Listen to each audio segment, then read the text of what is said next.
SSC 36,000 নিয়োগ মামলার নতুন নির্দেশ, অভিজ্ঞতার ভিত্তিতে 10 নম্বর পাওয়ার যোগ্য কারা? কোনো পার্শ্ব শিক্ষক, চুক্তিভিত্তিক শিক্ষক বা অস্থায়ী শিক্ষক তারা কি পাবে এই 10 নম্বর? এসএসসির অভিজ্ঞ শিক্ষকদের তালিকায় কারা রয়েছে? প্রকৃত শূন্য পদে যারা চাকরি পাবেন তাদের মধ্যে যারা অভিজ্ঞ শিক্ষক, সরকারি বিজ্ঞপ্তিতে কি বলা হলো তাই নিয়ে কিন্তু কলকাতা হাইকোর্টের পূজা অবকাশকালীন বেঞ্চ একটি রিপোর্ট এবং হলফনামা চেয়ে পাঠালো। পূজা অবকাশের পর 4 নভেম্বর এই হলফনামা জমা দিতে হবে বিভিন্ন জেলা পরিদর্শক এবং শিক্ষা দপ্তরের সচিবকে। এই বিষয়ে আহ, যদিও রাজ্যের আইনজীবী কল্যাণ বন্দ্যোপাধ্যায় আদালতে পরিষ্কার দাবি করেছিলেন যে এতে আদালতের হস্তক্ষেপের কোনো প্রয়োজন নেই, তারা প্রয়োজনে সুপ্রিম কোর্ট পর্যন্ত যাবে। কিন্তু আবেদনকারীর আইনজীবীদের দাবি হচ্ছে যে যে সমস্ত শিক্ষকরা তারা প্রাইভেট বিদ্যালয় হোক, কেন্দ্রীয় বিদ্যালয় হোক বা যেখানেই তারা শিক্ষকতা করে থাকুক না কেন, তাদের প্রত্যেকেরই এই নম্বর পাওয়ার অধিকার। আমাদের সঙ্গে রয়েছেন আইনজীবী বিক্রম বন্দ্যোপাধ্যায়, তিনি সঙ্গে রয়েছে। বিক্রম, তোমার কাছে প্রশ্ন যে এই যে মামলাটা, তোমাদের যে আবেদন, সেই আবেদনের মূল বিষয়বস্তুটা কি? তোমরা কাদেরকে এখানে ইমপ্লিমেন্ট করতে চাইছে যারা নাকি সরকারি বিজ্ঞপ্তির মধ্যে সরকার তাদের রাখেনি? দেখুন, সরকারি বিজ্ঞপ্তির মধ্যে বলেছে গভর্নমেন্ট যারা পড়ায় বা যাদের এক্সপিরিয়েন্স আছে তাদের এক্সপিরিয়েন্সটা কাউন্ট করবে, সেটা বিজ্ঞপ্তির মধ্যে ছিল। তো গভর্নমেন্ট বলতে কোন গভর্নমেন্ট সেটা বিজ্ঞপ্তিতে স্পেসিফাই করা ছিল না। এর আগে আগে আমরা মামলা করেছিলাম, সেই মামলাতে কেন্দ্রীয় সরকারি যারা কর্মচারী তারাও যদি তাদের যদি এক্সপিরিয়েন্স থাকে তারাও এইখানে আসতে পারবে, সেই নিয়ে হাইকোর্ট অলরেডি রায় দিয়েছে। জওয়াহর নববিদ্যালয় যেগুলো আছে তাদের টিচারদের তো এক্সপিরিয়েন্স আছে।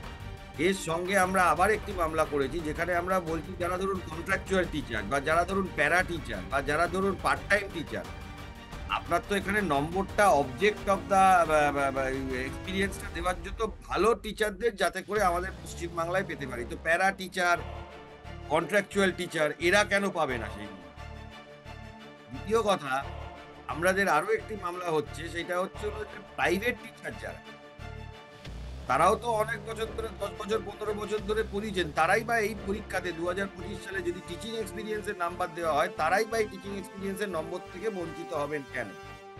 দুতরফা শুনানি হওয়ার পরে আইনজীবী কল্যাণ বন্দ্যোপাধ্যায় দাঁড়িয়েছিলেন স্কুল সার্ভিস কমিশনের পক্ষ থেকে। ওনাদেরকে ছুটি কোর্ট খোলার 7 দিনের মধ্যে এফিডেভিট দিতে বলা হয়েছে, 3 দিনের মধ্যে জবাব দিতে বলা হয়েছে। এবং যেসব ডিপার্টমেন্টে বা যেসব জায়গাতে ডিআই, ডিস্ট্রিক্ট ইন্সপেক্টর অফ স্কুলসরা যাদেরকে পার্টি করা হয়েছে, তাদেরকেও এটা জবাব দিতে হবে, দিয়ে মামলাটা 10 দিনের মাথায় আবার থাকবে, দ্রুততার সাথে শুনানি যাতে এই মামলাটার হয় সেই জন্য। আমার এখানে একটা প্রশ্ন আছে যে ধরো কোনো শিক্ষক, তিনি একটা প্রাইভেট স্কুলে চাকরি করছেন এবং তার সেখানে 7 বছর 10 বছরের অভিজ্ঞতা রয়েছে এবং সে যদি এই বিজ্ঞপ্তিতে অ্যাপ্লাই করে, সেক্ষেত্রে তার ভূমিকা কি হবে? সে কি 10 নম্বর পাবে? না, এই বিজ্ঞপ্তিতে সেইটা করা হয়নি। এই বিজ্ঞপ্তিতে সেটা করা হয়নি। এই বিজ্ঞপ্তিতে বলা হয়েছে গভর্নমেন্ট স্কুলের সাবস্টেন্সিভ পোস্টে যারা থাকবে তাতে কন্ট্রাকচুয়াল এবং যারা পার্মানেন্ট তাদের জন্য। এখন এই কন্ট্রাকচুয়ালটা বলতে সরকার কি মিন করেছে এর কোনো সংজ্ঞা নেই। পার্ট টাইম টিচার আছে, প্যারা টিচার আছে, কন্ট্রাকচুয়াল টিচার আছে।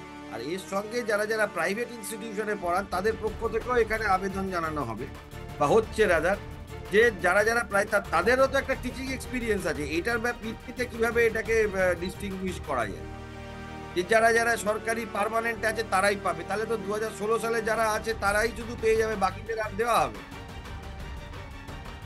সুযোগ যখন দিচ্ছে তখন সুযোগটা সবার জন্য সমান সুযোগ হওয়া উচিত বলে অন্তত আমাদের মনে হয়। এবার আদালত যেটা সঠিক মনে করবে সেটা। অনেক ধন্যবাদ। ধন্যবাদ।